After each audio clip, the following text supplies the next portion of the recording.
We're following the footsteps of Jesus, and we're now here in Capernaum. And right behind me is the synagogue in Capernaum. And that's going to make sense when I read John 6:59. But first I want to give you a little context. Jesus has just fed the 5,000 with bread and fish. He then walked on the water, the Sea of Galilee, which is right in front of me. And then he came here to Capernaum. And the people that he fed the 5,000 to, he fed those 5,000, they followed him here to Capernaum. They wanted more bread. So Jesus would have walked here to this synagogue. And he went in and he started to teach. And isn't it interesting what he taught about? He taught about being the bread of life, because these people wanted more bread. They wanted things that only lasted for a short time. And so Jesus, having enough of this, taught them that he was the eternal bread. He would have walked up these very steps as we walk here to the synagogue in Capernaum. John chapter 6, verse 59 says, Jesus said these things in the synagogue as he taught in Capernaum. Now we're going to look straight ahead and you can see the pillars. This is the synagogue in Capernaum. There's no other candidate.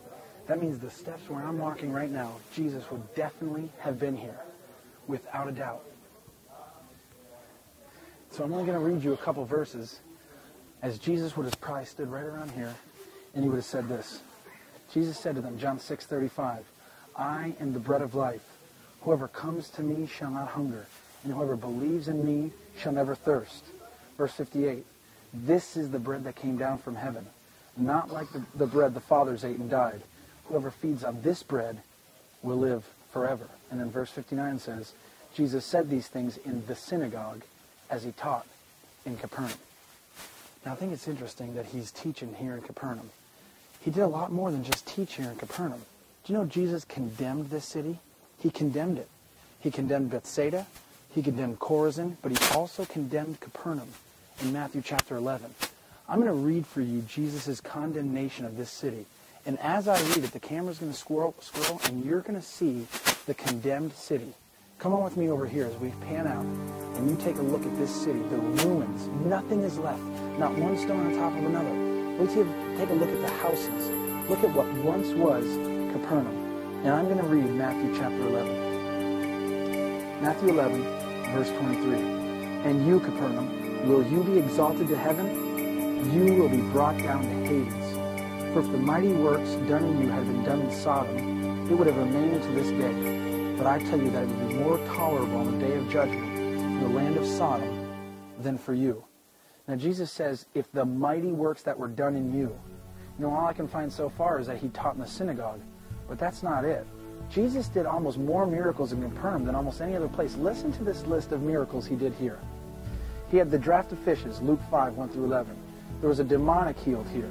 The Sermon on the Mount was here. Peter's mother-in-law was healed here. The centurion's servant was healed here.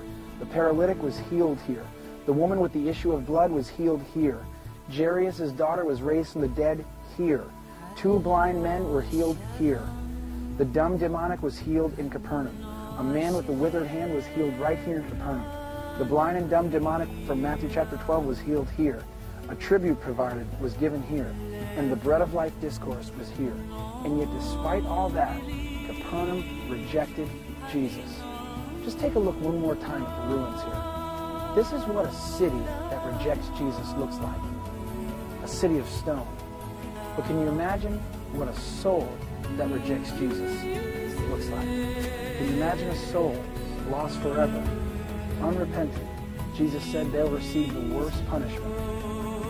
The worst punishment. Worse than the punishment of Sodom and Gomorrah.